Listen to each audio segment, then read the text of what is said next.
Sejam muito bem-vindos ao Semanário dos Bruxos, o podcast do Potterish, que vai ao ar toda terça-feira nas plataformas de streaming. Eu sou o Pedro Martins, editor-chefe do site. Eu sou Marina Andelli, gerente de marketing. E o tema do podcast dessa semana é sobre ela que cresceu com a gente, ela que foi um role model para muita gente, né? Ela que inspira muita gente até hoje, Emma Watson. Que mulher perfeita, né? Sim, a Emma realmente, né, junto com o Dan e o Rupert, realmente foi esse grande ícone da nossa infância, né? E acho que faz sentido, então, a gente se reunir para falar da carreira dela, né? O que aconteceu com ela depois, né, de Harry Potter. E já avisando que esse vai ser um episódio um pouco diferente, porque até na hora de montar a pauta já ficou meio claro de que, tipo assim, diferente da ficção, a vida não faz sentido. Então tipo, algumas decisões, algumas coisas, porque nessa época ela fez isso por causa disso, não dá pra saber. Primeiro que a gente não conhece ela e também porque às vezes as pessoas fazem as coisas porque elas quis, né? Então vai ser algo mais... Eu acho que vai ser um pouco diferente, vamos ver o que dá. Fale por você que não conhece ela, porque eu sou um grande amigo íntimo. Não, Evandro, você não foi apresentado ainda, lindo. De novo, cara. Ah, é verdade. Desculpa.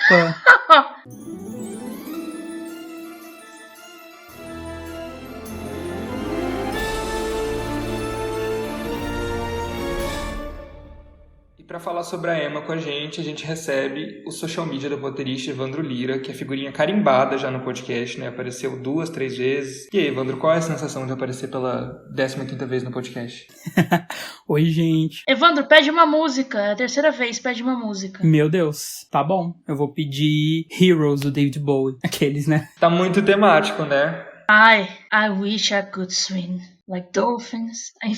Eu tô querendo me lançar. Amiga, vai rolar. Gente, eu tô muito feliz por estar aqui novamente, porque eu adoro Semanário dos Bruxos, adoro vir dar pitaco aqui nas coisas. Então, assim, muito obrigado pelo convite novamente. Perfeitos. You're welcome. Ainda mais, né, pra falar de uma pessoa, assim, que fez muito parte da minha infância e adolescência, assim. A Emma foi por muito tempo um grande ícone, né? Pra mim, assim, muito, muito pessoal. Eu era muito fã dela, assim. Não é mais? Não, acho que sou, mas eu acho que, né... Acha? Mas hoje em dia ela não trabalha, né? Que é o que a gente vai falar depois. Exatamente, já vai se adiantar. É que isso, né? Naquela época a Emma era, tipo, uma das... né, pessoas mais celebradas em Hollywood, assim, né, nesse mundo teen, né, da gente. Hoje em dia, né, acho que a gente foi tendo mais ídolos, digamos assim, né, ao longo da vida, e aí é isso. Você diria que ela é sua favorita do trio? Ah, sim, sem dúvida. A minha também. Ah, é a minha favorita do trio, sim. Apesar de que eu realmente gosto muito do Dan e do Rupert. É que eu acho que a Emma... É que é isso, eu acho que a Emma era a favorita da galera no geral, né, assim. Eu também acho. Tipo, óbvio que tem gente que curte muito mais o Dan Rupert, mas assim, eu acho que a Emma era quase que uma unanimidade entre as pessoas do fandom.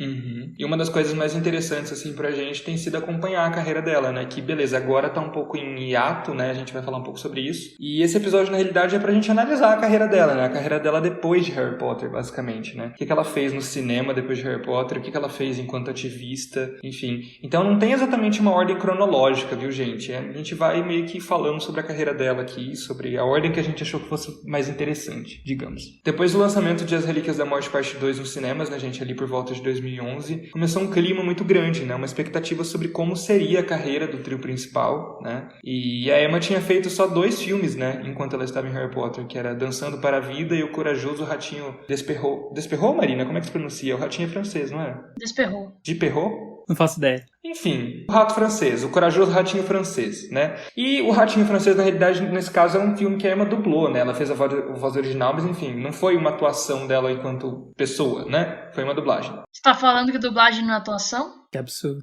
Não me coloque em calça justa. Amo dublagem. Inclusive, tem muitos amigos que são dubladores. Enfim. Mas o que eu quero dizer é que era difícil prever qual caminho ela seguiria. Afinal de contas, ela não dublou mais outros personagens, né? Então, enfim, tinha um filme só que ela realmente atuava não só com a voz, vou me corrigir, não só com a voz, mas também com o corpo, não é mesmo? E de início ela buscou papéis de coadjuvante, né, em filmes de prestígio. Ela começou ali com 7 Dias com Marilyn, um filme que apareceu nas premiações como Oscar, Globo de Ouro, BAFTA, né, lá do Reino Unido. E nesse filme, inclusive, ela contracena com o Edward Maine, né, que faz o Newt Scamander em Animais Fantásticos. Ela é a boyzinha dele, enfim. Que no caso é quem passa 7 dias com a Marilyn. E aí, gente, que vocês acham de 7 Dias com Marilyn? No meu caso, não sou capaz de opinar, não assisti. Inclusive, gente, vale dizer que assim, estamos aqui hoje acompanhados de 2 cineastas, não é mesmo? De 2 pessoas que estudaram cinema e audiovisual. Então, assim, eu tô a Glória Pires aqui, entendeu? Não tem muito o que eu dizer. Claro que tem alguns filmes que eu assisti, eu vou fazer questão de dar minha opinião, mesmo que eu nem lembre. Mas, enfim, de modo geral, vocês dão mais ouvido, assim, pra eles, tá bom? Combinado? Não deem ouvidos ao Pedro, gente. Eu concordo. Sim, mas em tudo, gente. Não só nesse episódio, no geral. Gente, eu acho 7 Dias com Marilyn meio pombo. Que absurdo. Não perdi nada, amiga, quando eu não assisti esse filme, por não ter assistido esse filme. Ela basicamente é isso, tipo, é um cara que tá em Hollywood lá, e aí aparece a Marilyn e ele passa 7 dias com ela. Nossa, amiga, perfeita sinopse do filme. Ela interpreta Marilyn? Não, é que é isso. O Eddie Redmayne interpreta um assistente de direção do filme, que é a Marilyn Monroe, né, que é uma atriz, né, icônica de Hollywood, tá fazendo. Então é baseado em fatos reais, né, uma autobiografia, né, esse cara que escreveu um livro sobre os dias que ele passou com a Marilyn. Ele tem um caso com a Marilyn durante a produção desse filme. E a Emma interpreta a figurinista do filme, que tem um caso com ele também. Então ela é como se fosse a namorada dele, e ele acaba se relacionando com a Marilyn durante a produção do filme. Então tem umas tretas lá. Mas é isso, é uma participação bem pequena, bem... É pequeno mesmo. É uma personagem importante do filme, mas que não chama atenção, ela tá bem, sabe? O filme, na verdade, foi feito pra Michelle Williams, né? Que faz a Marilyn, né? Tanto é que a Michelle Williams foi indicada a todos os prêmios possíveis. Mas a Emma tá ali só no cantinho dela. Foi o primeiro, depois de Harry Potter? Foi. Ela, na verdade, gravou esse filme pós Harry Potter, né? Tipo, ela, né?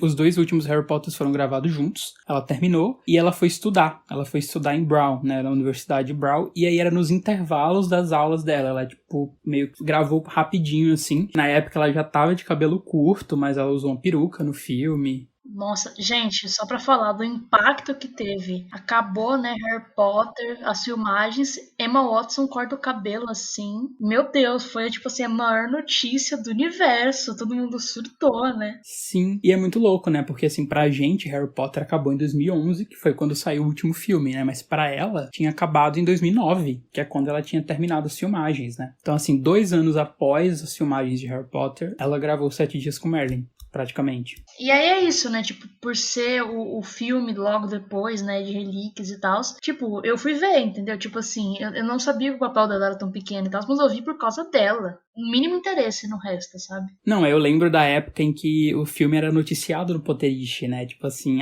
o primeiro filme da Emma Watson pós Harry Potter, assim. E aí, enfim, é um filme bem... Não tem nada a ver, né?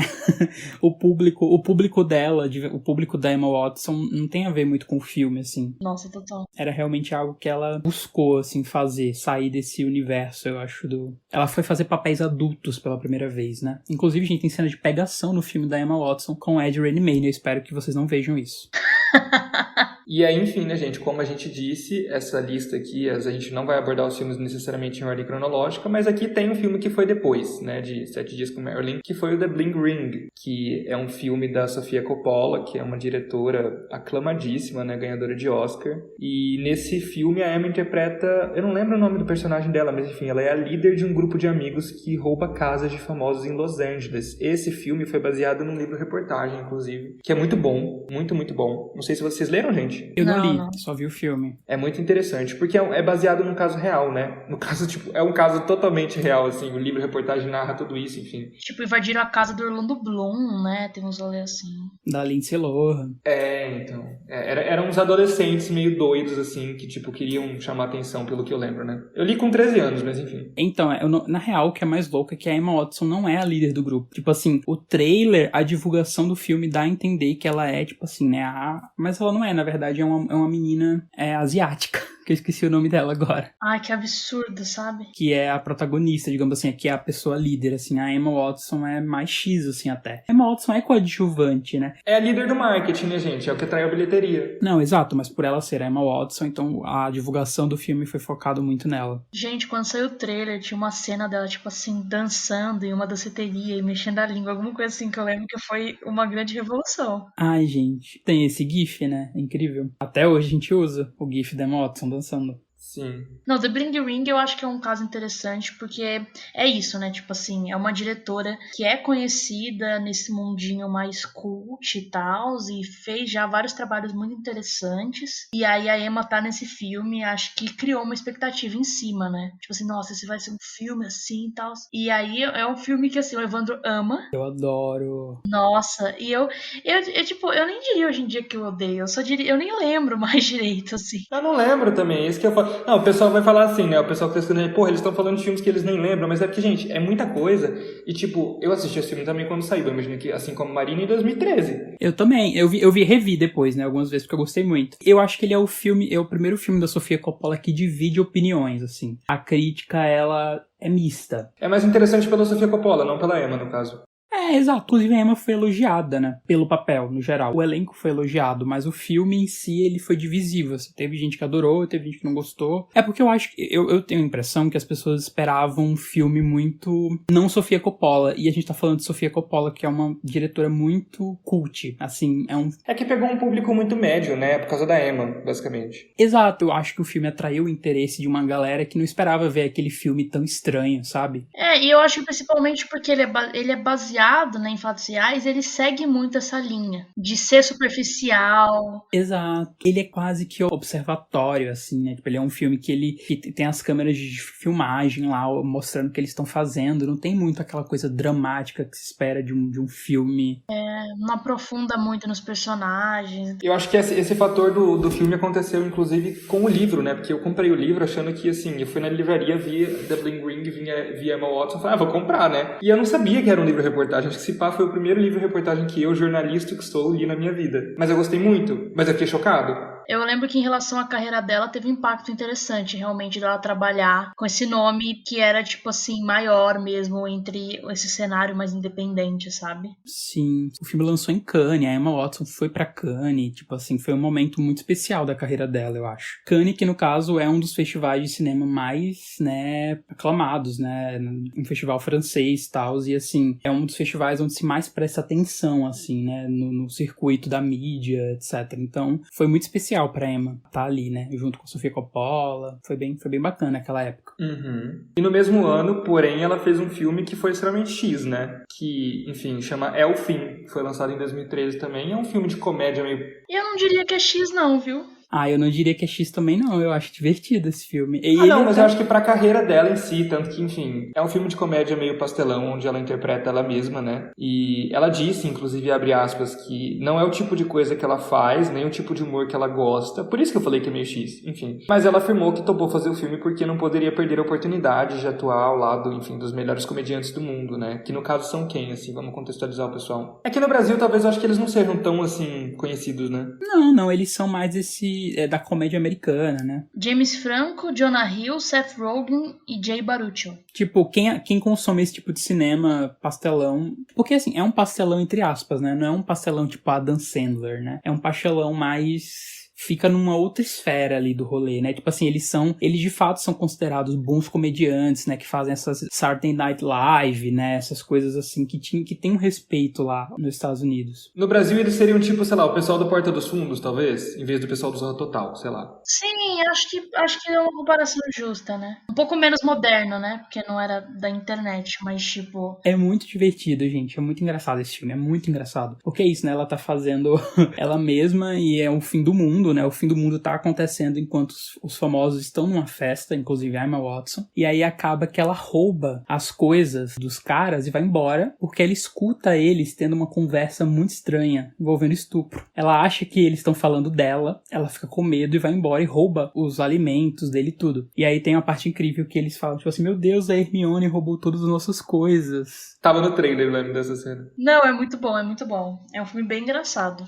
E é interessante que, enfim, nesse início de carreira dá pra gente avaliar que ela tava tentando fazer coisas bem diferentes, né? Então, sim, ao mesmo tempo que perceba, sempre pensando nisso, assim, tipo, pô, eu não posso perder a oportunidade de trabalhar com fulano, né? Eu não posso perder a oportunidade de fazer isso. Eu acho que ela tinha muito essa coisa. Só que com fulanos muito diferentes, né? De nichos muito diferentes, né? Por exemplo, a Sofia Coppola não tem nada a ver com o nicho dos comediantes, enfim. Não, exato. Mas é que é isso, por exemplo, assim, né? Eu sempre acho que o Dan se arriscou muito. O Dan fez umas coisas muito aleatórias. Sim. A Emma, eu acho que ela tinha muito uma visão de ela só vai se envolver com pessoas que têm um mínimo de prestígio. Aí, nesse caso, o prestígio da comédia, né? Cult, filme de premiação, né? Eu acho que tem um pouco a questão de que é isso, né? Passado a fase Hermione, ela tinha que se estabelecer de uma certa forma. E às vezes essas coisas têm um tempo, né? No sentido de, tipo assim, por quanto tempo as pessoas vão estar interessadas em mim, né? E qual o caminho que eu quero trilhar? E a gente fala mais pra frente, ela vai fazer blockbuster muito tempo depois, entendeu? Então, tipo, acho que ela queria se filmar mais nesse cenário de, não necessariamente filmes totalmente, nossa, cultzões e tal, mas assim, filmes com pessoas interessantes que tinham um certo nome e tal, porque, principalmente enquanto mulher, cara, é muito fácil você perder o prestígio, tá ligado? E perceba que ela não foi, tipo assim, ela não foi, sei lá, o Robert Pattinson, que foi fazer, de fato, filmes alternativos mesmo. Ela buscou um prestígio com uma galera que tava ali na nata de Hollywood, sabe? Nata de Hollywood. Robert Pattinson, por exemplo, foi fazer depois de Crepúsculo ali, ele só foi fazer filme alternativaço mesmo, sabe? Os filmes da Emma Watson você conseguia ir no cinema e assistir num horário razoável, que não fosse, sei lá, sábado, 10 horas da manhã, entendeu? Exato. Eram filmes, assim, com uma galera da nata de Hollywood mesmo. Não era uma galera de um cenário muito, né? Era a galera ali do Oscar, né? No máximo, assim. Não ia pra muito além disso. Uhum. Em seguida, né, no ano seguinte, estreou o Noé. Esse eu acho que, enfim, muita gente assistiu, porque eu acho que, desses que a gente falou, pelo menos, acho que foi o que mais recebeu atenção da mídia, o que mais estava sendo exibido nos cinemas ao redor do Brasil. Uhum. Que é um filme do diretor Darren Aronofsky, que, enfim, foi indicado ao Oscar, né? Por Cisne Negro, né? E também do Mãe. Isso, exatamente. Que depois causou até muito, né? O Mãe foi um negócio, meu Deus, com a Jennifer Lawrence que causou um estopim, né? Enfim. E nesse filme, no Noé, ela interpreta a filha adotiva do Noé, né? Que, por sua vez, é interpretada pelo Russell Crowe. Esse eu assisti, gente. Aquele. O Noé foi um filme teve uma divulgação, né? Foi o filme... Acho que foi o primeiro filme de grande orçamento do Darren Aronofsky, né? O último filme dele tinha sido o Cisne Negro, que, né, foi indicado ao Oscar, recebeu uma atenção gigantesca com a Natalie Portman, etc. E aí ele fez o Noé, e enfim, tinha um elenco super, né, reconhecível, tipo Russell Crowe, o Logan Lerman, inclusive, né? Percy Jackson, né? Tinha a Jennifer Connelly, enfim, uma galerona boa mesmo. Sim. Foi o papel mais dramático da Emma, inclusive, eu acho. Um papel bem pesado, assim, é um filme pesado, né? E esse é um papel maior, né? Assim, ela continua sendo coadjuvante e tal, mas ela aparece bastante, né? Tá ali o tempo todo. Tem a parte dela do desenrolar da história, né? É importante e tal. Aqui eu consigo avaliá-la quanto atriz, que é uma coisa que não dava pra fazer nos outros, porque era uma coisa tão passageira, no geral. E aí eu vou dizer que eu não gosto muito dela nesse filme. Por quê, amiga? Tipo assim, quando ela tá fazendo as cenas dela em si, por exemplo, tem uma cena que ela tá gritando muito por um motivo. Ela tá gritando bem, tá passando a emoção que precisa passar. Só que se a cena não tá com foco nela, ou seja, os outros personagens estão interagindo e ela tá na cena, ela é como se ela não estivesse atuando, entendeu? Tipo, ela não tá no personagem o tempo todo. Me parece, então, é meio difícil de vender, sabe? O negócio não parece imersivo o suficiente, não sei. Eu confesso que eu não tive essa impressão, assim. Mas eu acho que, de fato, é um papel muito dramático, né? Que exige cenas muito pesadas, é um rolê bem... Eu não acho o filme muito bem dirigido mesmo. Acho que o texto é ruim, assim, é um texto estranho, e aí os atores têm que falar umas coisas bizarras, né? Umas coisas meio... É porque é baseado em um livro, né, também, que é a Bíblia. Então, pois é. Só que só uma parte, né? É uma adaptação bem feita, gente, aqui. Então eu acho um texto muito, sei lá, protocolar, a palavra, é um texto estranho. Eu acho que tá todo mundo meio estranho naquele filme, assim. Sim, não parece natural, né, o rolê, assim. Não parece natural. O filme é interessante, diga-se de passagem, eu acho. Mas sinto que é um filme estranho. Eu acho que ele traz interpretação interessante, principalmente sobre, tipo, religião e tal. Então eu acho que foi uma escolha interessante interessante, assim, de tipo, enquanto quem era o diretor, que tava vindo de uma alta por causa do Cisne Negro, a própria história em si. Novamente, né, essa escolha por pessoas renomadas, enfim. Sim, e porque é isso, se o filme vai ser bom ou não vai ser bom, não tá no controle dela, né? É, exato. Eu sinto que ela foi muito... Ela escolheu bem, eu acho. Acho que ela fez boas escolhas. Aí o resultado disso não depende muito dela. E de forma alguma pegou mal pra ela, né? Então. Não. E que é isso? Eu não sei se ela esperava, por exemplo, receber indicações a prêmios, coisas do tipo, né? Porque aí eu acho que talvez ela, se fosse esse o caso, ela seria muito ambiciosa. O que não é um problema, mas acho que no caso simplesmente não chegou nem perto, assim, né? Sim. E aí no ano seguinte, né, gente, ela estrelou Regressão, que é um filme de terror do Alejandro Amenábar. Não sei se meu espanhol tá bom, enfim. E nesse filme ela interpreta uma personagem que chama Angela e que acusa o pai de ter abusado dela, né? E eu lembro que esse filme gerou uma polêmica no sentido de que acho que ele não foi muito bem recebido, né, gente? Não, definitivamente não foi bem recebido. Inclusive, acho que foi a primeira vez que a atuação da Emma foi colocada em xeque, assim, tipo, as críticas falaram, o filme realmente não é muito bom, assim, é bem esquisito. Ele é do mesmo diretor de Os Outros, né? Não sei, acho que a galera é o filme mais conhecido dele, né? Que é aquele filme com a Nicole Kidman, que é um filme bem famoso, assim, de terror. E acabou que esse filme, o Regressão, não funcionou. E tem um elenco super bom, né? Tem o Ethan Hawke, tem o David Telles, que faz o Lupin. Mas o filme não foi bem recebido, de jeito nenhum, assim. Tanto que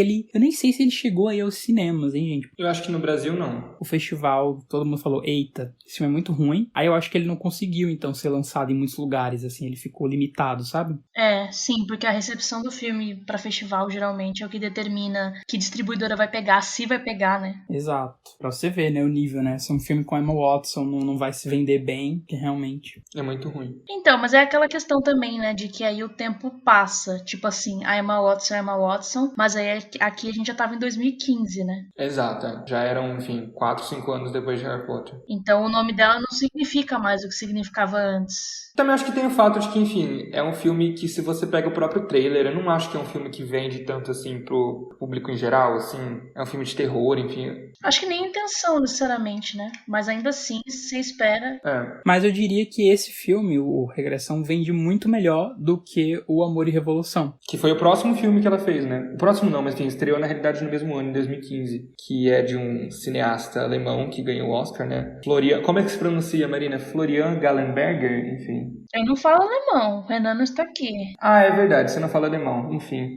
E nesse filme ela interpreta uma revolucionária que é sequestrada, basicamente, né? Cara, esse filme é muito interessante, porque a história realmente é muito tensa, né? É uma história real mesmo, de que existia uma colônia meio fascista, assim, no Chile. É mesmo, assim, não sei em que década que era, década de 80, talvez, não sei. É 70. E esse filme mostra, né, essa personagem que é uma aeromoça britânica que para no Chile, o boyzinho dela tá lá, ele acaba sendo preso e levado pra essa colônia, e a personagem da Emma, louquíssima, tenta se meter lá dentro pra tentar salvar ele. E é um filme muito tenso, é um filme bem pesado, assim, tal. A Emma interpreta, tipo, uma típica heroína mesmo, assim, de filme, sabe, de aqueles filmes emocionantes, assim, da pessoa que tá lutando pela sua vida. É um filme interessante, mas também não foi um filme que chamou muita atenção, não. Também não estreou em muitos lugares. Flopou. Flopou.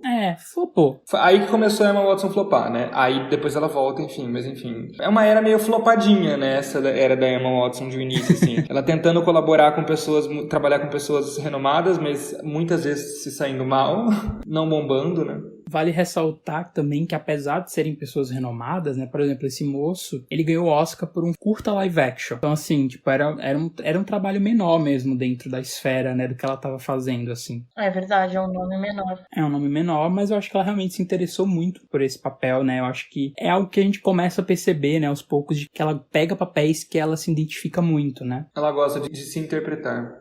Não, é isso. Papéis que dizem alguma coisa pra ela, que deem bons exemplos. Eu acho que ela é dessa vibe, então acho que ela pareceu promissor pra ela. Eu acho que fica o questionamento, né? Se essa era dela que a gente falou, que a gente acabou de comentar, o quão certo deu essa empreitada, né? De trabalhar com essas pessoas respeitadas na indústria, enfim, os filmes tiveram repercussão. Não, né? Enfim. Isso estabeleceu ela como atriz de alguma maneira, enfim, em relação à carreira que ela tinha, né, de Harry Potter, vocês acham que alterou de que maneira, assim? Eu acho que, assim, não foi algo que fez mal, de forma alguma, mas também não foi algo que foi super bem. bem, entendeu? Acabou, acho que ficando no 0-0, né? Tipo, ela fez alguns filmes que tiveram, né, tipo, uns comentários maiores, que foi basicamente The Bling Ring e Noé. E aí teve, por exemplo, Regressão, que foi super criticado, entendeu? 7 Dias com Mary e Ao Fim, participações muito pequenas, e Amor e Revolução, que passou batido, né? Então, assim, ficou meio no 0-0, não fez, nossa. Errou, começa de novo, né? Já dizia aquela música, esqueci o nome. Mas... Tipo, não fez nenhuma diferença, tá ligado? Assim, só realmente a questão do tempo, de que acho que ela deveria, logo depois que acabou Harry Potter, talvez ela fosse uma pessoa muito requisitada e ela não quis seguir por esse caminho e tudo bem. Mas aí, acho que é difícil chegar a convites iguais a esses com essa frequência, né? Assim, de filmes maiores, talvez, não sei. Eu acho que ela, assim, ela não sumiu, né? As pessoas, pelo menos, assim, essa galera que acompanha mais cinema, viu ela de vez em quando, né? No The Bling Ring, no 7 Dias com Merlin, no Noé. Esses outros filmes lá, o Regressão e o Amor e Revolução, são filmes que eu acho que só quem viu foi galera que é fã dela, ou então gente que tava no festival. Eu tive que ir atrás do filme pra ver, foi uma decisão, assim. Então acho que, assim, as pessoas sabiam que ela tava por ali, mas acho que realmente não chamou a atenção, né? Por exemplo, se você pensar bem, né? O Noé e o The Bling Ring, apesar de terem sido filmes com grandes nomes, foram filmes que dentro da filmografia dos diretores também não são filmes muito relevantes. É verdade. Né? Não é o Cisne Negro do Darren Aronofsky, não é o sei lá, o Encontros e Desencontros do Sofia Coppola, né? São filmes que dentro da filmografia desses diretores também não são grandes filmes, assim. Eu acho que ela fez boas escolhas, mas acho que nem sempre dá pra acertar, né? Não tem como prever, né? E ao mesmo tempo, né, gente, como a gente explicou lá no início do episódio, esse podcast ele não tá muito estruturado de uma maneira cronológica, mas enfim, a gente separou agora os filmes que foram mais diferentes, assim, por assim dizer. Só que ao mesmo tempo, né, ela fez outros filmes. A gente não esqueceu de As Vantagens de Ser Invisível, a gente não esqueceu de nada desses filmes que vocês provavelmente todos assistiram. Enfim, em 2014, né, ali, enfim, um pouquinho depois do lançamento de Noé, né, e entre Noé e Regressão, basicamente, ela se tornou embaixadora da boa vontade da ONU Mulheres, né, e aí ela entrou num espaço de ativismo que geralmente não é muito comum para mulheres tão jovens e famosas, né, ou pelo menos naquela época, né, gente, não era tão comum assim, eu acho. Hoje é um pouco diferente, felizmente, né. E ela fez um discurso, né, ela basicamente criou, assim, a dona e proprietária, né, do He for She, o Ele por Elas, enfim, que incentiva homens a entrarem na luta pelo fim do machismo. Um programa, inclusive, muito polêmico, muito criticado, né. Não sei nem se vale tanto a gente entrar, mas eu acho que vale dar um contexto, assim, do porquê que, enfim... Eu acho que fez um impacto, vale a pena porque teve um impacto na carreira dela. E eu não digo de forma... Tipo, porque no geral não acho que o He for She foi um impacto negativo, não, tá ligado? Porque ela fez aquele discurso na ONU, que ela fala, né, de que essa luta é de todos, e de que se não agora, quando? Se não nós, quem, né? Icônico, né, gente? Pelo amor de Deus. Não, icônico, foi um puta negócio, assim. E é isso, gente. Ela é, tipo assim, a Hermione é a grande protagonista dos anos 2000, entendeu? Então a Hermione tá falando isso, é um impacto muito grande. Chegou em muita gente. Eu diria até que isso foi mais importante que qualquer filme que ela fez antes disso. Eu concordo. Acho que quando, assim, a mídia botou os holofotes pra Emma Watson, assim, tipo, foi muito importante pra carreira dela, né, enquanto atriz, enquanto celebridade, enquanto pessoa da mídia, né, eu acho que ela realmente foi sensacional, assim, essa entrada dela. Eu lembro que, enfim, nessa época, né, 2014, eu tinha, sei lá, acho que eu tinha 14 ou 15 anos, não lembro exatamente quando foi, mas enfim, eu já tava no Potterish, eu lembro que foi um domingo que ela fez esse discurso e, assim, a gente tava lá legendando e traduzindo o discurso. E, assim, gente, pra mim, feminismo, quando eu tinha, sei lá, 14 anos, não sabia nem que existia, entendeu? Quem me apresentou o feminismo foi a Emma Watson. E, tipo, hoje eu entendo, inclusive, a problemática do He for She, muitas mulheres se discutem, mas, assim, nossa, eu lembro que pra mim, na época, foi muito, assim, me abriu os olhos pra um problema, sabe? E eu acho que da mesma maneira que fez pra mim, fez pra muita gente também, sabe? Furou muita bolha. É isso, realmente não era um assunto tão amplamente discutido, que nem é hoje em dia, né? Entre pessoas mais jovens, principalmente, gente que não estavam dentro desse ativismo, que não estavam em faculdade, por exemplo, em que o assunto é muito mais frequente e tal. Então, realmente, acho que foi uma coisa muito importante, tá ligado? Trouxe a discussão à tona, entendeu? Pro bem ou pro mal, enfim, acho que trouxe. Aí, assim, no meio disso, acho que teve alguns percalços, né? Porque aí ela começou essa campanha e tal. E eu lembro que um tempo depois ela deu uma entrevista, que era, na verdade, tipo assim, era uma entrevista, acho que na GQ Magazine, alguma coisa assim, que eram várias mulheres falando sobre feminismo. E então era tipo assim, cada uma tinha 3 parágrafos, alguma coisa assim. E aí eu lembro que eu, na época, eu era chefe de tradução tradução, e aí eu fui traduzir o texto dela pra mandar pro Pedro, né, pra ele publicar. E aí eu lembro que na época ela falou alguma coisa tipo assim: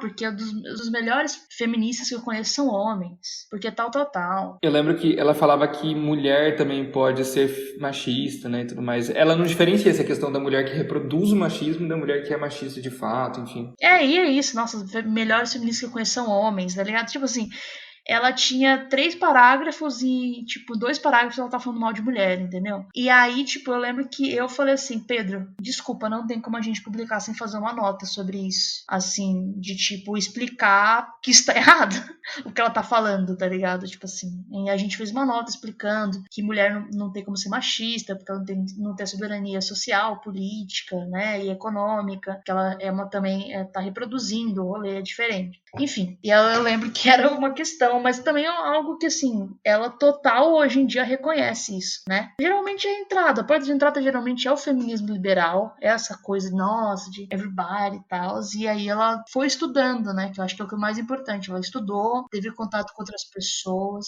Ela criou um clube do livro, né, pra estudar mulheres que escrevem sobre feminismo. Exato, né, e entendeu, assim, ela era chamada de feminista branca e ela ficava muito ofendida com isso, e aí ela entendeu que de fato é isso, ela é, e aí ela tem que pensar também em outras questões, né, de tipo, o que uma mulher branca sofre perto de uma mulher negra, né, enfim, e foda-se homem, como sempre, enfim, questões, né, mas eu acho que foi um rolê muito legal na época, eu acho que até hoje em dia, né, ela de vez em quando aparece, fala uns rolê. Parece que o salário tá atrasado, né, da ONU, enfim, o He4She. No caso ela era voluntária, mas parece que o salário tá atrasado, porque ela aparece muito menos, até o He4She soltou a mão, assim, do He4She, né. Não, acho que depois de um tempo parou um pouco de fazer sentido, né? Acho que era uma coisa que na época ela acreditava, né? Sim, pois é. Deixando claro para os ouvintes que, né, obviamente, homens mais do que bem-vindos do feminismo e tal. Mas enquanto tem mulher aí, né, se fudendo, o ponto é melhor focar nelas primeiro, né? Aí depois a gente vê. Exatamente. E aí, ao mesmo tempo, né, gente, foi, como disse, muito ao mesmo tempo, o cinema continuou convidando ela, né? Tipo, um ano antes, ela foi convidada, em 2013, ela foi convidada para participar de Cinderela, né? Aquele Cinderela live action da Disney. Só que ela recusou, porque, segundo ela não se conectava com o personagem, né? Vocês acham que, enfim, esse ativismo dela, o foco dela mudou pro ativismo e o cinema pareceu ali por um momento, pelo menos, não interessar mais a ela, sabe? O que vocês acham disso? Porque é uma crítica que eu já vi muita gente falar, né? Eu não sei se a gente leva a sério ou não, mas enfim, eu já escutei isso. Cara, eu acho que sim, honestamente, assim, eu acho que ela, né, as pessoas, elas têm um tempo limitado, e aí quando ela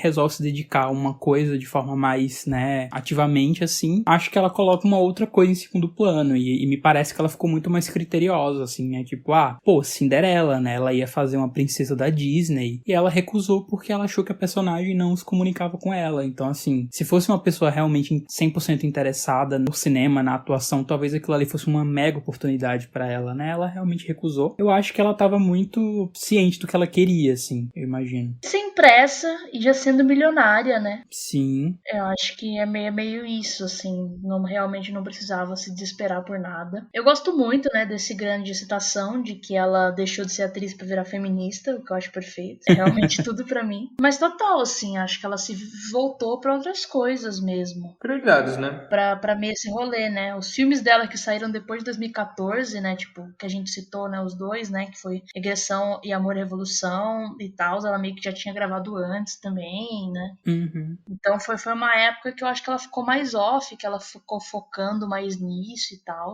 E justo, né? Às vezes, assim, a gente não vai fazer um episódio dedicado à carreira da Bonnie Wright porque ela não teve carreira. Mas, assim, a Bonnie Wright foi uma que se encontrou muito no ativismo, por exemplo. Ela fez faculdade de direção e ela fez alguns curtas, ela fez, enfim, clipes e coisas. Ela tá ligada na parte visual, mas ela é muito embaixadora das coisas, em coisa a ver com o meio ambiente, dá palestra e viaja pra vários lugares. Então, tipo, quem tem dinheiro dá pra pessoas se preocupar só com isso, né? Uhum. Só com ativismo, porque você não precisa estar ali trabalhando todos os dias naquele horário e tal. E Harry Potter formou muito essas pessoas, né? Evanna Lynch, por exemplo, se dedica à causa do veganismo, enfim. Sei lá, o James e Oliver Phelps se dedicam ao esporte.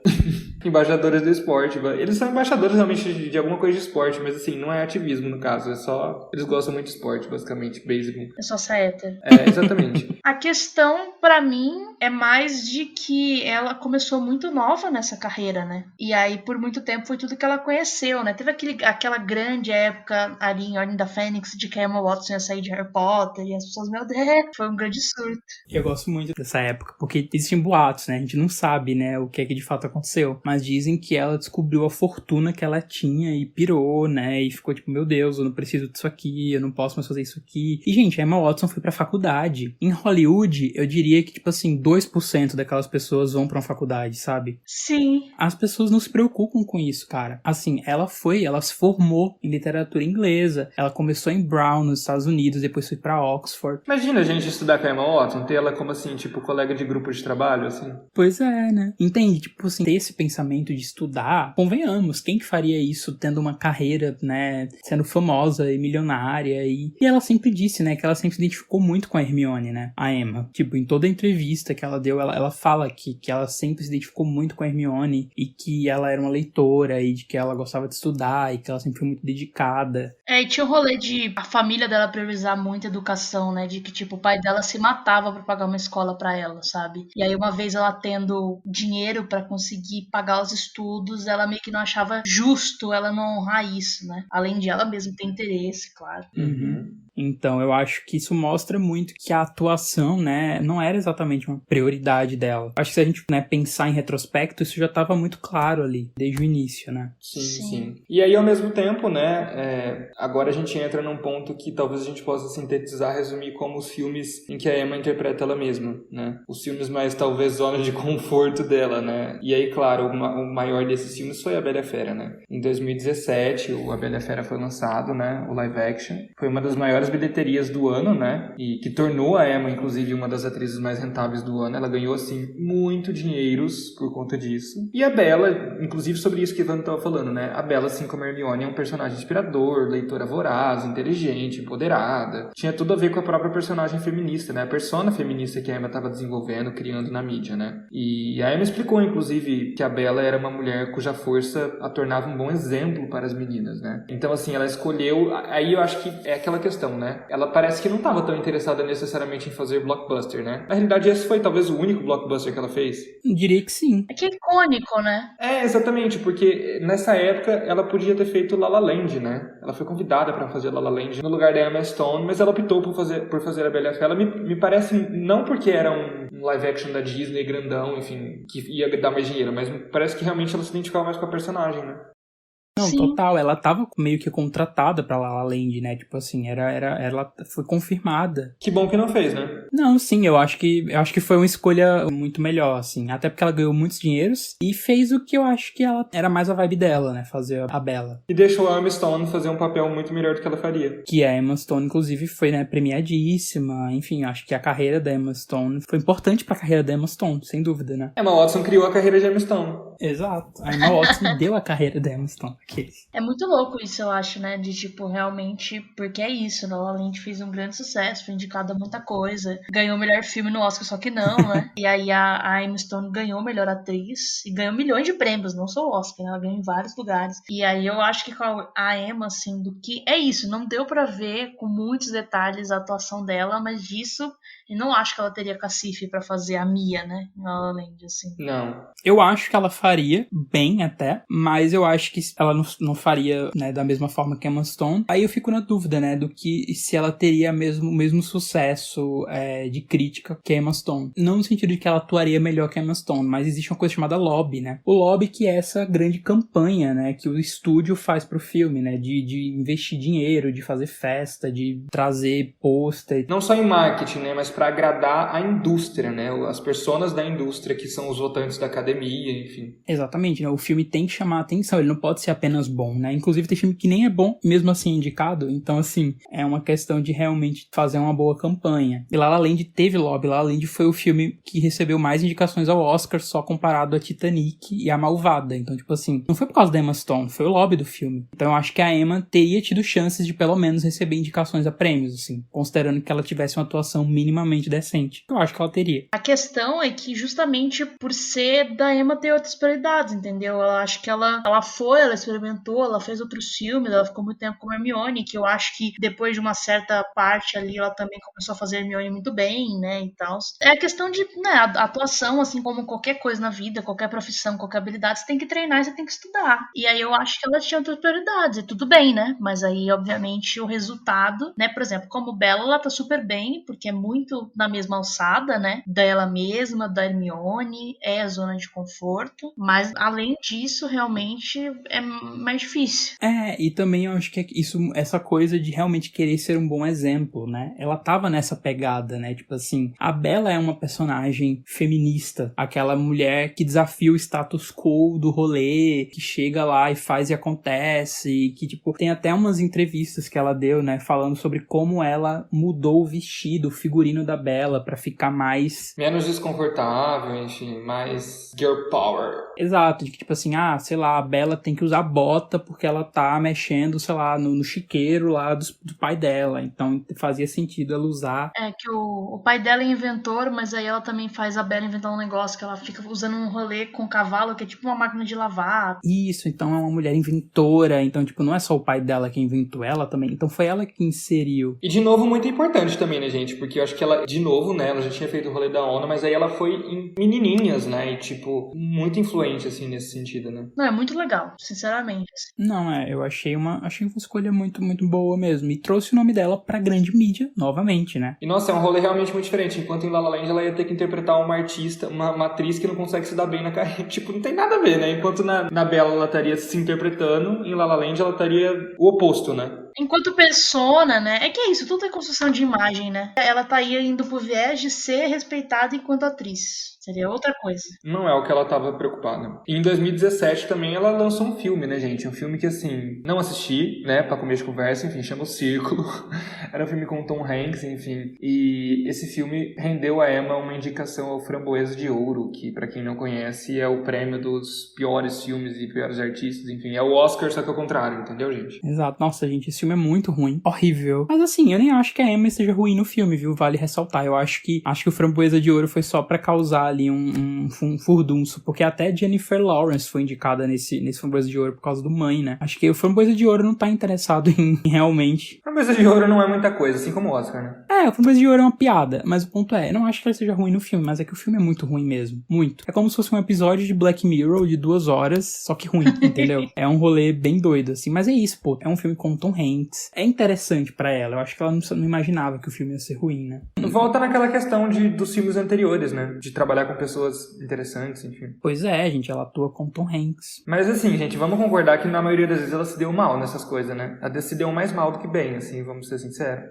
Que isso, não sei, sabia? Você acha que ela se deu mal? Ela teve filmes que ela participou que eram muito ruins, né? Segundo as críticas, enfim. Foi o que eu falei, eu acho que ficou no 0-0, entendeu? Mas 0-0 mais pro menos um do que pro mais um. Não, eu acho que ficou no 0-0. Tipo, eu não acho que fez uma grande diferença. Ela não ficou conhecida por uma atriz que só faz trabalhos ruins. Porque, por exemplo, vou dar um exemplo assim, a Jessica Chastain. A Jessica Chastain é uma atriz perfeita, maravilhosa, beijo Jessica Chastain, que ela fazia filmes muito bons. E aí, nos últimos anos, só faz filmes muito ruins. Então, tipo assim, foi uma sequência de filmes grandes que tiveram notoriedades que não eram bons. E isso acaba pegando pra pessoa, tá ligado? Mas também eu acho que é pelo fato de que isso não influenciou tanto pra ela, porque ela criou a persona dela, ela tirou a persona dela disso e jogou a persona dela pra ativista, né? Então isso também influencia, né? Também. Primeiro é isso, ela não era só atriz e também é isso, não eram filmes que tiveram uma repercussão grande o suficiente pra isso prejudicar a carreira dela de alguma forma, entendeu? Nem pro bem, nem pro mal, enfim. Uhum. E Bela e a Fera, acho que foi o rolê de tipo, acho que foi o grande trunfo ali, de fato, porque ela estava bem no papel, o filme fez muito sucesso, ali foi ótimo. Não coloca ela enquanto atriz em si, né, grande, capacitada, enfim. Não, mas de tipo, olha, essa daqui pode ser a protagonista do seu blockbuster, né? Mas aí eu acho que ela também não ficou aceitando, né? É isso, eu vejo muito como ela foi fazer o que ela queria, assim, né, voltada sempre nessa ideia de quero trabalhar com pessoa tal. Por exemplo, né, a coisa, sei lá, uma Halle Berry da vida, que é uma atriz que era super aclamada, que ganhou o Oscar, e depois a carreira dela ladeirou de um jeito, assim, que hoje em dia essa mulher não existe mais direito, sabe? A Emma, ela não tem, assim, no imaginário das pessoas, ela não tá como uma atriz fracassada, uma atriz que se deu mal, alguém que... Porque eu diria até que entre os atores de Harry Potter, as pessoas têm a visão de que ela foi a que se deu bem, né? Uhum. Muito por conta da mídia, né? Essa questão da persona que a gente falou. Exato, eu acho que as pessoas não têm essa visão de que ela se deu mal. Eu acho o Dan mais interessante e o Rupert, enquanto atores, eu acho eles... Eu assisti mais coisa deles do que dela, por exemplo, apesar de gostar mais dela. Tipo, eu gosto mais dela, mas eu já assisti mais coisa deles. A gente vai fazer episódios, inclusive, gente, sobre Rupert e Dan, enfim. Mas eu acho bem legal, assim. E eles se arriscam muito, né?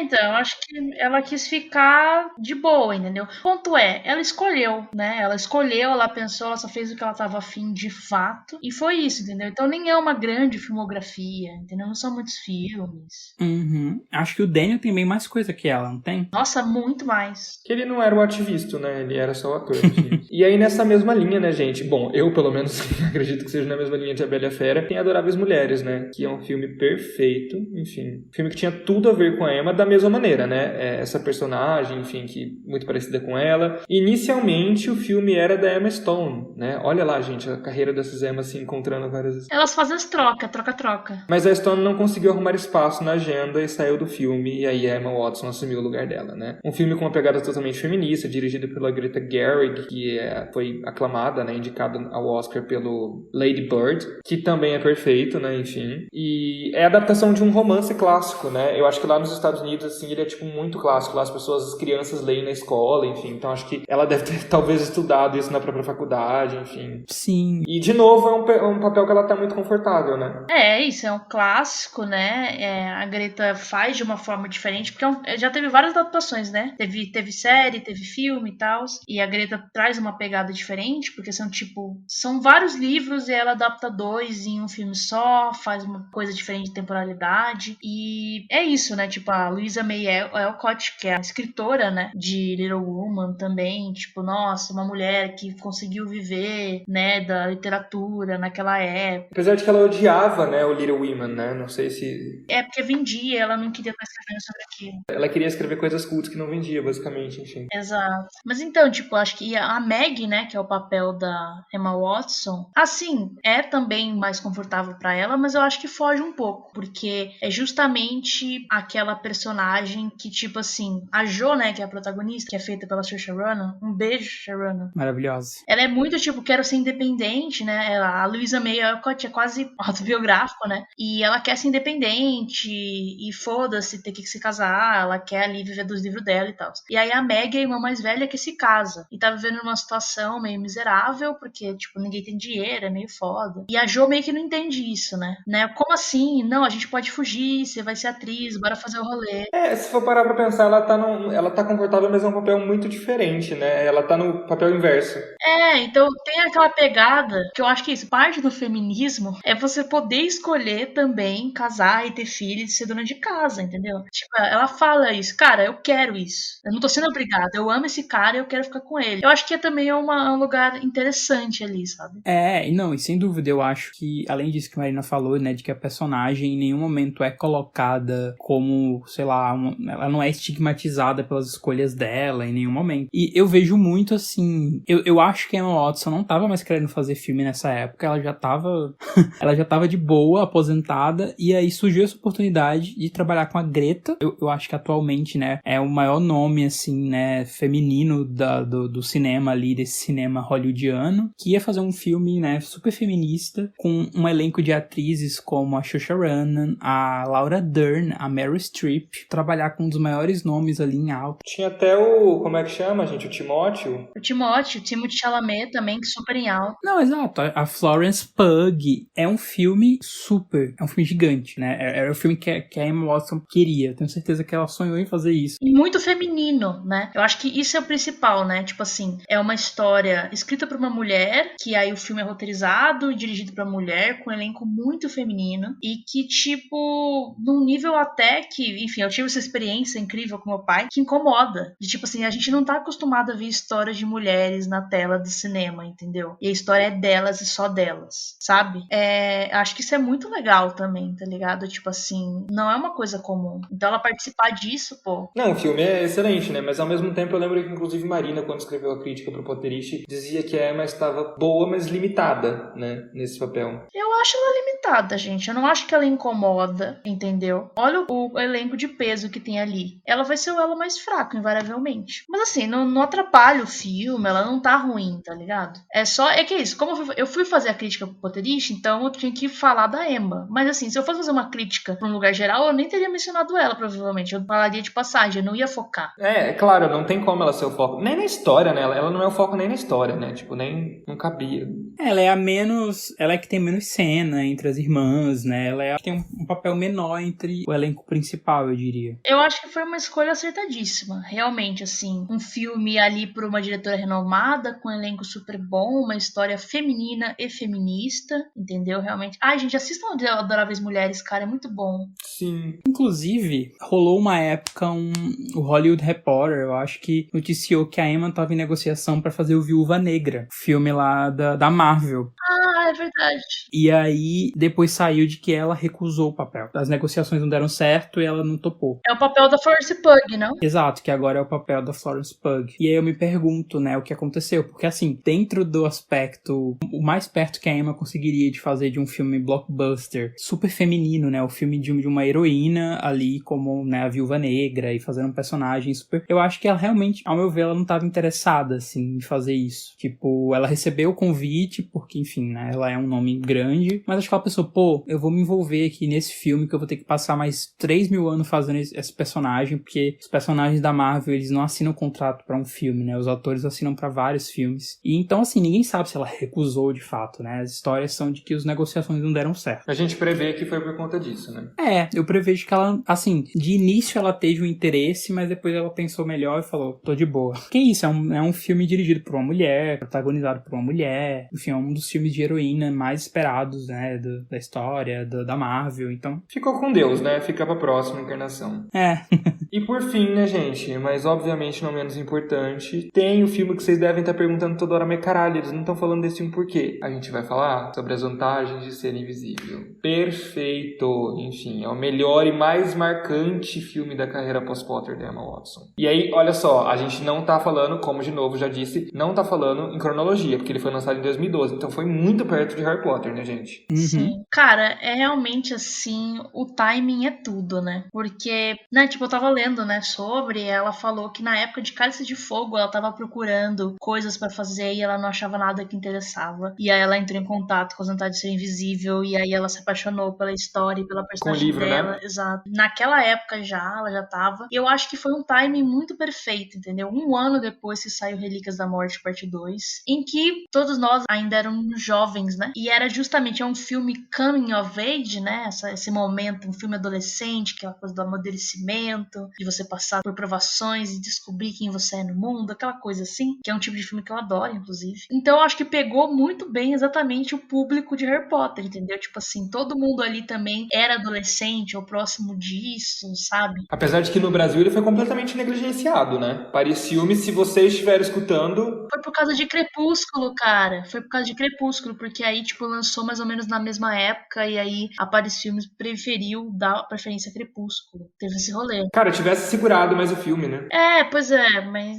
É engraçado porque eu acho um filme totalmente negligenciado em todos os sentidos, né? Porque foi um filme que, apesar de ser o filme mais marcante da carreira da Emma e de ser muito famoso, né? Um dos filmes mais, assim, lembrados mesmo dela, é um filme que não teve muita atenção, assim, né? Eu acho que ele ficou... O boca a boca foi que fez ele, sabe? Ele não foi um filme que foi indicado em premiações, ele não foi um filme que fez rios de bilheteria, ele não teve um lançamento grande, não lançou em festival. Foi realmente, assim, o boca a boca. E tinha tudo pra ter acontecido isso, né? Tinha tudo, eu acho que ele é o tipo de filme que passaria na TV e se tornaria um clássico, sabe? Assim, na TV aberta, assim, eu acho que seria um filme super... Não, e realmente ele tá caminhando pra isso, né? Ele é um filme realmente que... Pra você ver que às vezes o filme só se basta. Assim, tudo bem que não era um filme pequeniníssimo, teve uma distribuição, né, pelo menos, as pessoas conseguiram ver e tal. Mas é isso, foi passando pras pessoas, as pessoas foram assistindo, e é um filme que ele toca muito, que é muito emocionante. E ver na época, assim, acho que foi muito legal. Porque é isso, eu tava justamente dos temas que eu tava vivendo, entendeu? E aí a Emma Watson tava lá, que era isso, essa grande protagonista dos anos 2000, né? E ela tava também presente nesse filme. Foi o que me levou a assistir, sabe? Total, e é isso, ela contracena com Logan Lerman, que também era conhecidinho ali pelo público teen por causa do Percy Jackson, né? E o Ezra Miller, que até então não era muito famoso, mas ele tinha feito, precisamos falar sobre Kevin, que foi um filme que circulou, né? Teve um boca a boca também, teve um debate sobre ele. Então ali tem o Paul Rudd também, né? E o Stephen Chbosky, né, que tem um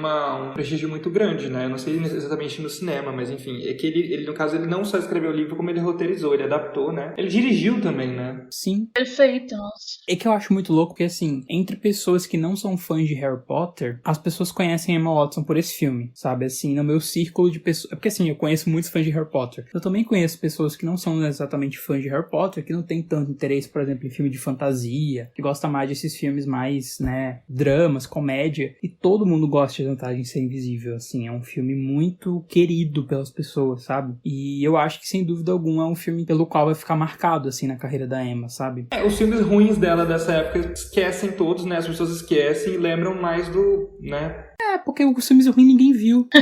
Exato, esse é o principal. Não é o Batman vs Superman, entendeu? É tipo, realmente as pessoas não viram. Mas é muito legal, realmente. E é como realmente tem coisa que não tem como você saber, né? Que vai dar certo. Mas aí deu, e deu muito. E várias pessoas que estão ali nesse filme são nomes importantes, sabe? Hoje em dia até. E é um filme que ele passa uma mensagem muito legal, que é muito emocionante. A cena do túnel, gente. Heroes, pra Evandro que pediu música no início do podcast. Exato. Então é uma coisa que eu acho que pega muito, muito legal. Assim. Eu acho que o personagem dela é diferente também. Sim. Eu acho que a Sam é muito assim.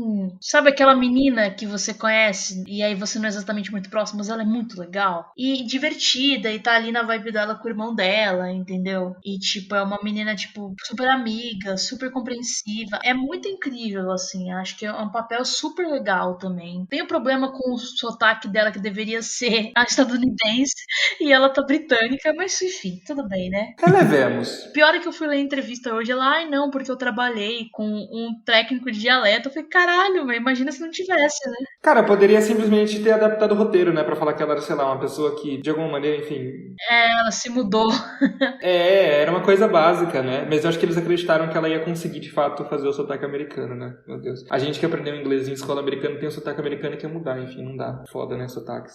Mas eles vão assim, não é nada demais e eu acho realmente um filme muito sensacional. Eu fico sem palavras, assim, de tanto que ele me emociona. Então, realmente, dá pra ver como é uma coisa muito legal, que foi logo depois de Harry Potter e que marcou a carreira dela de uma forma E o livro também, né, gente? Eu acho que esse livro deu mais renda no Brasil pra Rocco do que rendeu de bilheteria, sabe? Eu não duvido. Eu não conheço, assim, entre os fãs de Harry Potter, eu não conheço ninguém que não goste, obviamente, como você falou de As Vantagens de Ser Invisível, eu não conheço ninguém que não tenha lido, todo mundo leu. Sério, eu conheço mais de 100 pessoas que leu esse livro, sabe? Não, então, pois é, foi automático, foi no ano seguinte, gente. Foi o Relíquias da Morte parte 3, todo mundo viu e leu. Eu queria dizer que eu li o livro antes, tá? Antes do filme. Eu era realmente muito fã da Emma. Qualquer coisa que ela tava prestes a fazer, assim, eu já me apropriava daquilo. Então, quando eu soube que ela ia fazer esse filme, eu corri pra ler o livro. Então você pegou a capa que era diferente, a capa do livro, não a capa do filme. Isso. O que me impressiona no filme é que ele conseguiu me satisfazer muito, mesmo já tendo lido o livro. Coisa que geralmente não era uma tendência, né? A gente lia o livro e ficava decepcionado com o filme. E ele não fez isso, assim. Eu adorei o livro e eu adorei o filme, sabe? Cara, eu acho que é uma capacidade impressionante de você escrever a obra e aí você vai roteirizar ela e filmar ela você mesmo e você tem a distância suficiente pra entender, ok, isso aqui vai funcionar no filme, isso aqui não vai funcionar. Isso aqui pra um filme precisa... Então, tipo, o Charlie não é tão infantilizado, ele não é infantilizado no filme como ele é no livro. O Patrick tem muito mais desenvolvimento. Enfim, tipo, ele desenvolve muito melhor as coisas que ele entende que ele tem que desenvolver, entendeu? Na verdade, eu acho o filme melhor que o livro, assim. Ele melhorou a obra dele, no fim das contas. Tipo, deve ter tido um distanciamento de tempo pra ele poder melhorar a própria obra até, né? Por isso que é melhor. O que eu acho incrível do filme é que isso não é só a história que é interessante, né? O filme tem uma trilha sonora incrível. O filme tem uma fotografia, tem a cena do túnel que é muito emblemática, assim, tipo, a imagem daquilo ali fica no imaginário, né, da coisa. Nossa, e naquele momento, eu juro que éramos infinitos, entendeu? Exatamente. E eu acho que a Emma mostra, assim, dentro do limite dela, assim, uma versatilidade, porque é um personagem engraçado, divertido e também muito dramático, né? A Sam tá ali tentando descobrir o local dela no mundo, assim como todos os outros personagens, né? E ela tem umas questões ali. E nossa, esse filme é perfeito. Não, cara, é que assim, tem uma fala do Paul Rudd, né? Que aí o Logan Lerman vira pra ele e fala assim: por que as pessoas só se envolvem com quem faz mal a elas, algo assim? E aí o Paul Rudd fala: a gente aceita o amor que a gente acha que merece. Gente, eu tô arrepiado. Gente, quando eu tinha 16 anos ouvi isso foi fundamental, caralho. Não, até agora, amiga, 22, tô arrepiado. Ó! Não, pois é, tipo assim, cara, entendeu? Então assim, obrigada, Emma Watson. Quem não foi Tumblr Boy de postar lá no Twitter assim, we accept the love we think we deserve, sabe? Tipo, Então, tipo, cara, e ela que trouxe isso pra gente, tá ligado? Sim. Eu não sei o quanto a gente teria tido contato com esse filme. thank you, Emma. Thank you. Thank you, Emma. Não, sem dúvida. Acho que é o filme que eu mais amo da filmografia da Emma, tá? O que é Harry Potter, né, gente? Perto disso. Aqueles, né? Prisioneiro de Azkaban. É assim que a gente vai caminhando pra encerrar o episódio, gente. Lembrando da Emma enquanto atriz desse filme perfeito. Enfim, o resto a gente passa um paninho, limpa, literalmente limpa, tira do meio, assim. Deixa Adoráveis Mulheres, deixa o Perks, enfim, até um Bling Ring ali, mais ou menos. E é isso. Cara, eu acho que o importante é que aparentemente ela sempre fez o que ela quis fazer, o que ela acreditava, o que ela dava afim, o que ela achava que seria interessante pra ela enquanto atriz, enquanto pessoa. E aí ela entrou também na sociedade do ativismo e ficou fazendo, fundou o Clube do Livro também, distribui o livro pelo metrô de vários lugares e tá aí nessa tarefa de, né, enfim, trazer essa palavra do feminismo. E tá fazendo rolê, saiu esses rumores de que ela, entre aspas, se aposentou, mas assim, não é também como se ela fosse uma pessoa super nativa, então eu acho que não significa nada, eu acho só que, tipo, se surgir, que nem surgiu um Adoráveis Mulheres, se surgir algo que ela tiver afim, ela vai fazer. Ela não precisa fazer, tipo, eu preciso entrar na aposentadoria pra receber o INSS. Tipo, não é isso, né? Então, ela pode continuar fazendo coisas e acho que ela pode trazer projetos interessantes, entendeu? Eu acho que ela pode muito bem estar escrevendo um livro, por exemplo. Não sei. Pode ser. Ela pode estar fazendo absolutamente qualquer coisa, né? Assim. Eu acho que o mais importante de tudo é que, tipo, gente, geralmente, cara, a pessoa tem uma carreira enquanto criança, né? Esse pessoal que é famoso enquanto criança, fica tudo com problema da cabeça. E aí uma outra parece que deu certo, entendeu? Então que bom pra ela, eu fico muito feliz. Diferente do Daniel, né? Que ficou até hoje é ferradíssimo, enfim, da cabeça. Então. Então, assim, fico feliz por ela, entendeu? E acho que tem trabalhos aí muito legais pra gente admirar e falar e tal. Vale a pena ver de novo. Exato. Aliás, enfim, quais filmes vocês acreditam que vale a pena ver de novo desta filmografia da Emma? Vamos lá. Eu acho que, não sei se vai ser meio consenso, pra mim é Vontade de Ser Invisível e Adoráveis Mulheres. Pra mim é, tipo, esses dois aqui pra mim são, tipo, os must-see, que eu amo os dois, assim, de paixão. Sério, são filmes que eu gosto muito. Pra mim também. E pra mim também, só que eu não quero repetir, então eu vou falar outros. Eu acho que todos deveriam ver The Bling Ring, tá? Óbvio, ela vai. É um filme muito bom, eu acho que é um filme que merece ser revisto, porque eu acho que a gente não tinha maturidade, entendeu, pra ver ele ali tão jovem. Fale por você. Não, eu digo isso porque eu acho que é um filme que, se você ver com o olhar de hoje, eu acho que ele vai ser bem mais interessante, eu diria. Se você não gostar, tudo bem. Nossa, e o livro mais ainda, gente. O livro, eu lembro que quando eu comecei a ler, meu Deus, com 13, 14 anos, eu ainda falava, eu tô achando esse livro muito chato. Eu fui falar com um colega da nossa equipe, enfim, o Renato, que na época era revisor do Ishi e tudo mais, e ele falou, amigo, presta atenção nisso, naquilo outro. Aí mudou completamente, assim, o que eu tava pensando. Mas eu gosto de ter essa birra com esse filme pra brigar com o Evandro. Eu acho que faz parte da nossa dinâmica. Eu acho um absurdo. Senão, por que a gente vai continuar amigo? É verdade. Mas é isso, gente. Vocês vão contar pra gente aí nos comentários do Instagram, da onde você estiver ouvindo, porque tem plataforma que tem comentário, tem plataforma que não tem, enfim. Quais filmes vocês assistiram, quais vocês gostaram, quais vocês não gostaram. Enfim, vocês vão reassistir provavelmente, né, As Vantagens de Ser Invisível. E é isso, né? Eu tô emotivo, assim, de falar de As Vantagens de Ser Invisível. Eu também. Gostei onde vai levar esse episódio, porque, nossa, trouxe coisas bem legais. Obrigado por acompanhar a gente até aqui. Hora do Jabá. Evandro, onde as pessoas podem encontrá-lo, caso elas queiram falar mal de Bling Ring pra você? Olha, não aceito, hein? Então, as pessoas podem me seguir ou mandar DM ou mencionar no Twitter, que é @EvandroSLira. As pessoas podem me encontrar também no Instagram, no @EvandroLira. As pessoas podem me encontrar também no site Pause. Gente, esse é o momento, né? Gente, eu nem... Espero que as pessoas estejam ouvindo até agora, mas basicamente, eu, Evandro, Pedro, Gabriel Santana e Gabi Benevides. Gabi apareceu por aqui já também no episódio da Petúnia e da Lilian. A gente tá com um site de música agora, basicamente, de conteúdo de música. Então a ideia é trazer, assim, não trazer notícia, que é o que já é feito, né? Mas trazer realmente listas, né? Rankings, quiz, testes, realmente pra, tipo, você gosta de música, você quer saber sobre algo, quer testar seu conhecimento sobre algo, aí tá lá, sobre todo tipo de música, assim. É um projeto que a gente começou agora, que a gente tá bem empolgado. Sigam lá, gente, no Instagram, no Twitter, que é @sitepause, e entrem no site pra ver todos os conteúdos. Sai texto todo dia, gente, sitepause.com. É isto, amei o jabá. Evandro nem sabe falar de si mesmo, a gente trouxe porque a gente achou que faria sentido pra fazer esse jabá no final. É lógico, exatamente. E, enfim, Marina, caso as pessoas queiram falar sobre o Pause com você, como que elas fazem? Minhas redes sociais, né? Instagram, Twitter, Facebook, TikTok, é tudo @Marina Anderi. Marina, ANDERI. E aí as minhas redes, gente, é @IMPedroMartins. Twitter, Instagram, Clubhouse, Facebook, tudo que vocês quiserem, tá lá, é só a gente entrar lá, tá bom? E tem as do Potterish, é claro, né? @Potterish oficial no Instagram, e no resto é tudo @Potterish, né, Marina? No Facebook, no Twitter, enfim, tudo quanto é lugar que vocês quiserem. Exatamente. E claro, potterish.com para as principais notícias de Harry Potter e também listas e artigos e reportagens que vão começar a sair no site em breve. É isto. Um beijo e até a próxima. Beijo! Beijos.